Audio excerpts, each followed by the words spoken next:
ओम सूर्याय नमः। नमस्कार दोस्तों, आपका हमारे YouTube चैनल धार्मिक कथाएं और कहानियाँ में स्वागत है। आज बैसाख मास के रविवार के दिन हम सुनेंगे सूर्य देव की व्रत कथा। तो एक बार प्रेम से बोलिए सूर्य देव की जय। प्राचीन काल में एक बुढ़िया रहती थी। वह नियमित रूप से रविवार का व्रत करती। रविवार के दिन सूर्य उदय से पहले उठकर बुढ़िया स्नान आदि से निवृत्त होकर आंगन को गोबर से लीपकर स्वच्छ करती। उसके बाद सूर्य भगवान की पूजा करते हुए रविवार का व्रत कथा सुनकर सूर्य भगवान का भोग लगाकर दिन में एक समय भोजन करती। सूर्य भगवान की अनुकंपा से बुढ़िया को किसी भी प्रकार की चिंता व कष्ट नहीं था। धीरे धीरे उसका घर धन्य धान से भर गया। उस बुढ़िया को सुखी होते देख उसकी पड़ोसन उससे बुरी तरह जलने लगी। बुढ़िया ने कोई गाय नहीं पाल रखी थी, अतः वह अपनी पड़ोसन के आंगन में बंधी गाय का गोबर लाती थी। पड़ोसन ने कुछ सोचकर अपनी गाय को घर के भीतर बांध दिया। रविवार को गोबर ना मिलने से बुढ़िया अपना आंगन नहीं लीप सकी। आंगन नहीं लीप सकने के कारण उस बुढ़िया ने सूर्य भगवान को भोग नहीं लगाया और उस दिन स्वयं भी भोजन नहीं किया। सूर्यास्त होने पर बुढ़िया भूखी प्यासी हो सो गई। रात्रि में सूर्य भगवान ने उसे स्वप्न में दर्शन दिए और व्रत ना करने तथा उन्हें भोग ना लगाने का कारण पूछा। बुढ़िया ने बहुत ही करुणा स्वर में पड़ोसन के द्वारा घर के अंदर गाय बांधने और गोबर ना मिल पाने की बात कही। सूर्य भगवान ने अपनी अनन्य भक्त बुढ़िया की परेशानी का कारण जानकर उसके सब दुख दूर करते हुए कहा, हे माता, तुम प्रत्येक रविवार को मेरी पूजा और व्रत करती हो। मैं तुमसे अति प्रसन्न हूँ और तुम्हें ऐसी गाय प्रदान करता हूँ जो तुम्हारे घर आंगन को धन्य धान से भर देगी। तुम्हारी सभी मनोकामनाएं पूर्ण होगी। रविवार का व्रत करने वालों की मैं सभी इच्छाएं पूरी करता हूँ। मेरा व्रत करने व कथा सुनने से बाज स्त्रियों को पुत्र की प्राप्ति होती है। स्वप्न में उस बुढ़िया को ऐसा वरदान देकर सूर्य भगवान अंतर्ध्यान हो गए। प्रातःकाल सूर्य उदय से पूर्व उस बुढ़िया की आंख खुली तो वह अपने घर के आंगन में सुंदर गाय और बछड़े को देखकर हैरान हो गई। गाय को आंगन में बांधकर उसने जल्दी से उसे चारा खिलाया। पड़ोसन ने उस बुढ़िया के आंगन में बंधी सुंदर गाय और बछड़े को देखा तो वह उससे और अधिक जलने लगी। तभी गाय ने सोने का गोबर किया। गोबर को देखते ही पड़ोसन की आंखें फट गई। पड़ोसन ने उस बुढ़िया को आसपास ना पाकर तुरंत उस गोबर को उठाया और अपने घर ले गई और अपनी गाय के गोबर को वहां रख आई। सोने के गोबर से पड़ोसन कुछ ही दिनों में धनवान हो गई। गाय प्रतिदिन सूर्य उदय से पूर्व सोने का गोबर किया करती थी और बुढ़िया के उठने से पहले पड़ोसन उस गोबर को उठा ले जाती थी। बहुत दिनों तक बुढ़िया को सोने के गोबर के बारे में कुछ पता ही नहीं चला। बुढ़िया पहले की तरह हर रविवार को भगवान सूर्य देव का व्रत करती रही और कथा सुनती रही। लेकिन सूर्य भगवान को जब पड़ोसन की चालाकी का पता चला तो उन्होंने तेज आंधी चलाई। आंधी का प्रकोप देखकर बुढ़िया ने गाय को घर के भीतर बांध दिया। सुबह उठकर बुढ़िया ने सोने का गोबर देखा। उसे बहुत आश्चर्य हुआ। उस दिन के बाद बुढ़िया गाय को घर के भीतर बांधने लगी। सोने के गोबर से बुढ़िया कुछ ही दिन में बहुत धनी हो गई। उस बुढ़िया के धनी होने से पड़ोसन बुरी तरह जल भुनकर राख हो गई और उसने अपने पति को समझा बुझाकर उस नगर के राजा के पास भेज दिया। राजा को जब बुढ़िया के पास सोने के गोबर देने वाली गाय के बारे में पता चला तो उसने अपने सैनिक भेजकर बुढ़िया की गाय लाने का आदेश दिया। सैनिक उस बुढ़िया के घर पहुंचे। उस समय बुढ़िया सूर्य देव को भोग लगाकर स्वयं भोजन ग्रहण करने वाली थी। राजा के सैनिक ने गाय और बछड़े को खोला और अपने साथ महल की ओर ले चले। बुढ़िया ने सैनिकों से गाय और बछड़े को ना ले जाने की प्रार्थना की। बहुत रोई चिल्लाई, लेकिन राजा के सैनिक नहीं माने। गाय व बछड़े के चले जाने से बुढ़िया को बहुत दुख हुआ। उस दिन उसने कुछ नहीं खाया और सारी रात सूर्य भगवान से गाय व बछड़े को लौटाने के लिए प्रार्थना करती रही। सुंदर गाय को देखकर राजा बहुत खुश हुआ। सुबह जब राजा ने सोने का गोबर देखा तो उसके आश्चर्य का ठिकाना ना रहा। उधर सूर्य भगवान को भूखी प्यासी बुढ़िया को इस तरह प्रार्थना करते देख उस पर बहुत करुणा आई। उसी रात सूर्य भगवान ने राजा को स्वप्न में कहा, राजन, बुढ़िया की गाय और बछड़ा तुरंत लौटा दो, नहीं तो तुम पर विपत्तियां का पहाड़ टूट पड़ेगा, तुम्हारा महल नष्ट हो जाएगा। सूर्य भगवान के स्वप्न से बुरी तरह भयभीत राजा ने प्रातः उठते ही गाय और बछड़ा बुढ़िया को लौटा दिया। राजा ने बहुत सा धन देकर बुढ़िया से अपनी गलती के लिए क्षमा मांगी। राजा ने पड़ोसन और उसके पति को उसकी इस दुष्टता के लिए दंड दिया। फिर राजा ने पूरे राज्य में घोषणा करवाई कि सभी स्त्री पुरुष रविवार का व्रत किया करें। रविवार का व्रत करने से सभी लोगों के घर धन्य धान्य से भर जाएंगे। चारों ओर खुशियां छा गई। सभी लोगों के शारीरिक कष्ट दूर हो गए। राज्य में सभी स्त्री पुरुष सुखी जीवन यापन करने लगे। बोलो सूर्य भगवान की जय। आइए सुनते हैं भगवान सूर्य नारायण की कथा। एक ब्राह्मण था, वह सूरज भगवान का भक्त था। नहाता धोता कहानी कहता था, पर कमाता कुछ भी नहीं था। ब्राह्मण घर में रहता तो ब्राह्मणी बार बार कमाने के लिए परेशान करती। बाहर कहीं जाता तो अड़ोसी पड़ोसी भी उसे निकम्मा कहकर अपमानित करते। अतः एक दिन वो नहा धोकर अपने पूजन की सामग्री लेकर वह जंगल में चला गया। वहाँ एक सूखे पीपल का पेड़ के नीचे बैठकर पूजा पाठ करी और सूरज भगवान की कथा कही। वहाँ पीपल के पास एक सूखा सा तालाब भी था। उसमें थोड़ा सा ही पानी था।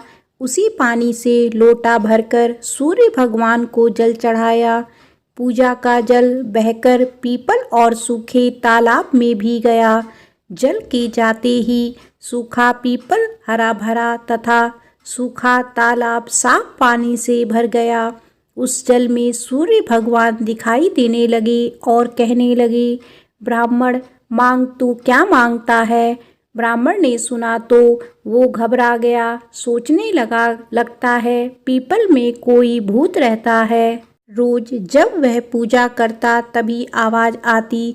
सुन सुनकर वह चिंता के कारण दुबला होने लगा। ब्राह्मणी कभी कभी ब्राह्मण से मिलने जंगल आती थी। उसने ब्राह्मण से पूछा, आप प्रतिदिन दुबले क्यों हुए जा रहे हैं।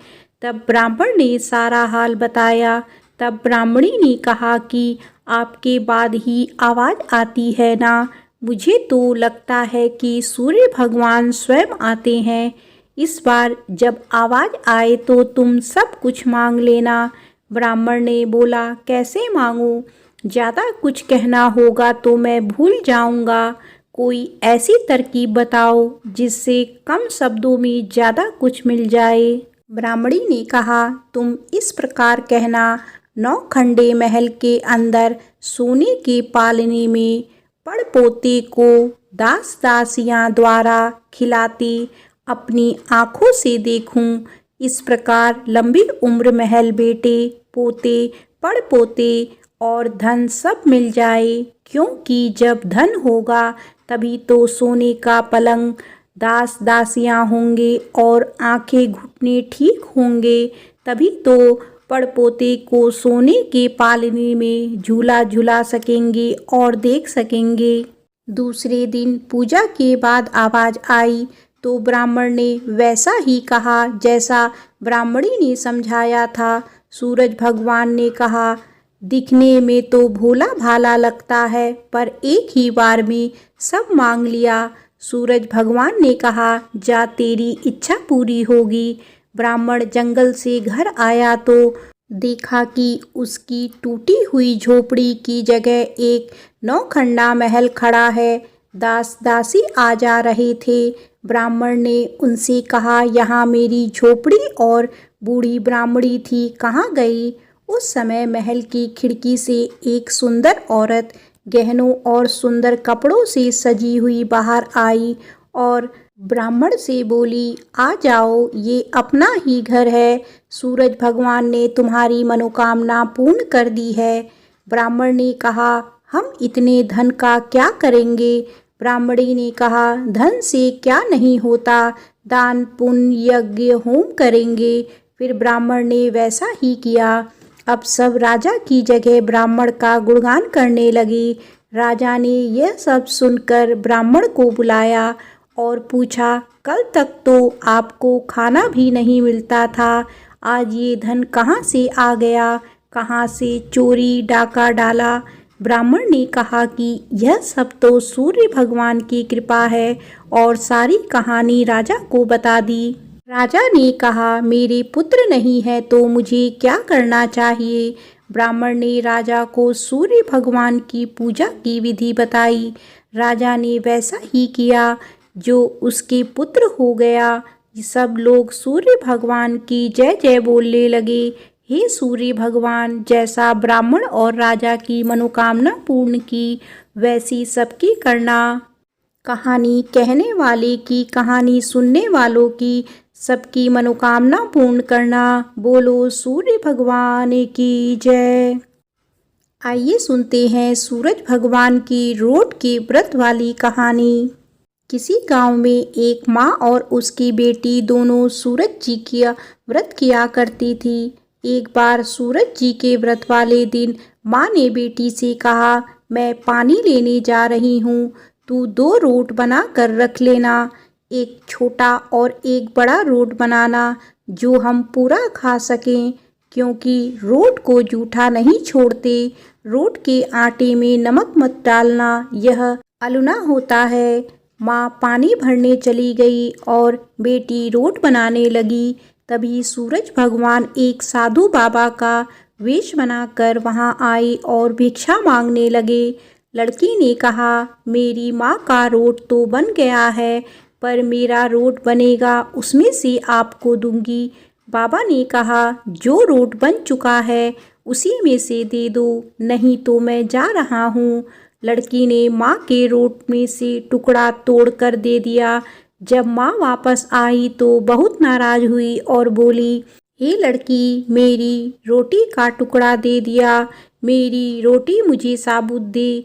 वह लड़की को मारने लगी। लड़की डर कर जंगल में भाग गई और एक पेड़ पर चढ़कर बैठ गई। सूरज भगवान ने सोचा, बेचारी लड़की को मेरे कारण घर से निकलना पड़ा, इसीलिए इसकी रक्षा मुझे ही करनी पड़ेगी। सूरज भगवान रोज उसके लिए चूरमे का एक लड्डू और 1 लोटा पानी भेज देते थे। लड़की मज़े से खा पी लेती थी और बैठी रहती थी। एक दिन एक राजा शिकार करते हुए उधर से निकले। थकान मिटाने के लिए उसी पेड़ के नीचे आराम करने रुके। राजा ने अपने सेवकों से कहा, प्यास से जान निकली जा रही है, चुल्लू भर पानी मिल जाता तो प्राण बच जाते। पेड़ पर बैठी लड़की ने यह सुना तो उसने चुल्लू भर पानी डाल दिया। राजा ने पानी पी लिया। राजा ने कहा, अरे सेवक, आधी जान तो बच गई, एक चुल्लू पानी और मिल जाए तो आधी जान और बच जाएगी। लड़की ने फिर एक चुल्लू पानी डाल दिया। राजा ने पी लिया। राजा को आश्चर्य हुआ। उसने सेवक से कहा, ऊपर अवश्य कोई है, तू ऊपर चढ़ और देख कौन है। सेवक ऊपर चढ़ा तो उसे लड़की मिली। लड़की ने सेवक से कहा, भैया, तुम ये स्वादिष्ट लड्डू खा लो और पानी पी लो, पर राजा को मेरे बारे में मत बताना। कह देना कि ऊपर कोई नहीं है, पता नहीं राजा मेरे साथ कैसा व्यवहार करेंगे। सेवक भूख प्यास से परेशान था। उसने लड्डू खाया, पानी पिया और नीचे जाकर राजा से कह दिया कि ऊपर कोई नहीं है।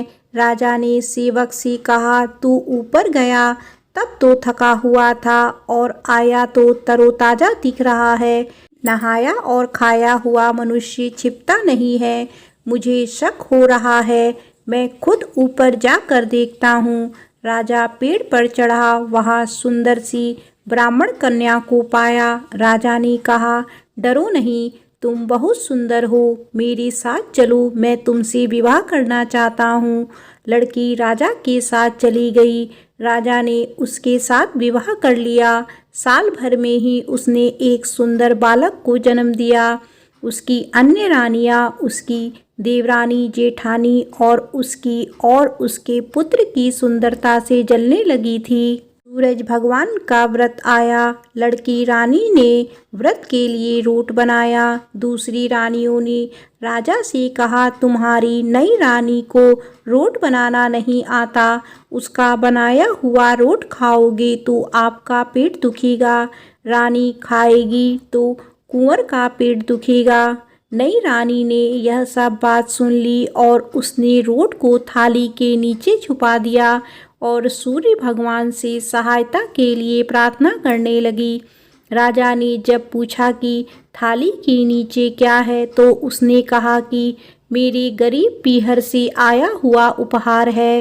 राजा ने थाली उठाई तो देखा उसके नीचे सोने का चक्र था। राजा ने कहा, वाह, गरीब पीहर वालों का ऐसा उपहार। नई रानी चुप रही।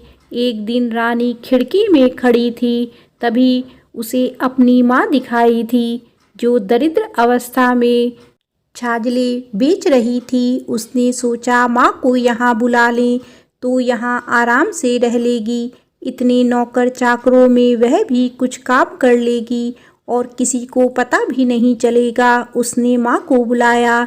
रानी की माँ आते ही वही बात दोहराने लगी, हे लड़की, मेरी रोटी का टुकड़ा दे दिया, मुझे मेरी साबुत रोटी दे। रानी ने सोचा, कहीं सबको पता ना चल जाए कि मैं अपनी माँ को इस तरह महल में बुलाया है, मुसीबत हो सकती है। उसने माँ को चुपचाप एक कमरे में रहने को कहा, बाहर से ताला लगा दिया। रानी की देवरानी, जेठानी व अन्य रानियां राजा से कहने लगी कि रानी का व्यवहार संदेह पैदा करता है। एक औरत महल में घुसी थी पर वह वापस नहीं निकली।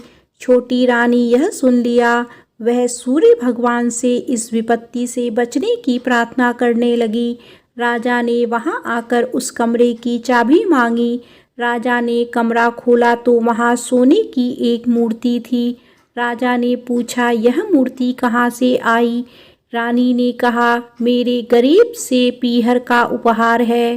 राजा ने कहा, तुम्हारे गरीब पीहर से इतने कीमती उपहार आते हैं, मुझे तुम्हारा पीहर देखना है, हम वहाँ चलेंगे।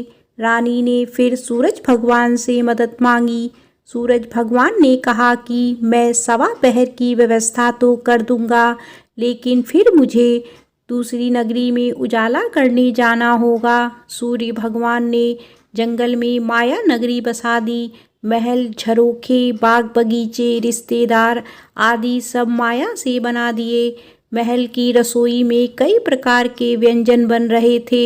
सबसे मिलकर और खा पी कर रानी ने राजा से वापस चलने को कहा। राजा ने कहा, जल्दी क्या है, थोड़ा आराम कर ले। रानी ने बड़ी मुश्किल से राजा को वापस चलने के लिए मना लिया और वे रवाना हो गए। थोड़ी दूर जाने के बाद राजा को ध्यान आया कि उनकी कटार वहीं रह गई है। राजा ने सेवक को कटार लाने भेज दिया। सेवक वहां गया तो देखा कि वहां जंगल के सिवा कुछ भी नहीं था। कटार झाड़ी में पड़ी मिली। कटार लेकर सेवक आया और उसने यह सब राजा को बताया। राजा को पहले ही शक था। उसने तलवार निकाली और गुस्से में आकर रानी से सच बताने को कहा। रानी ने सब कुछ सच सच कह डाला और सूरज भगवान की कृपा और मदद के बारे में भी बताया। यह सब सुनकर राजा बहुत खुश हुआ और रानी को सूरज रोट का व्रत अच्छे से करने को कहा। रानी का मान और बढ़ गया। हे सूरज भगवान, जैसा सुख उस लड़की को मिला वैसा ही सुख यह कहानी कहने और सुनने वाले को भी देना। बोलो सूरज भगवान की जय।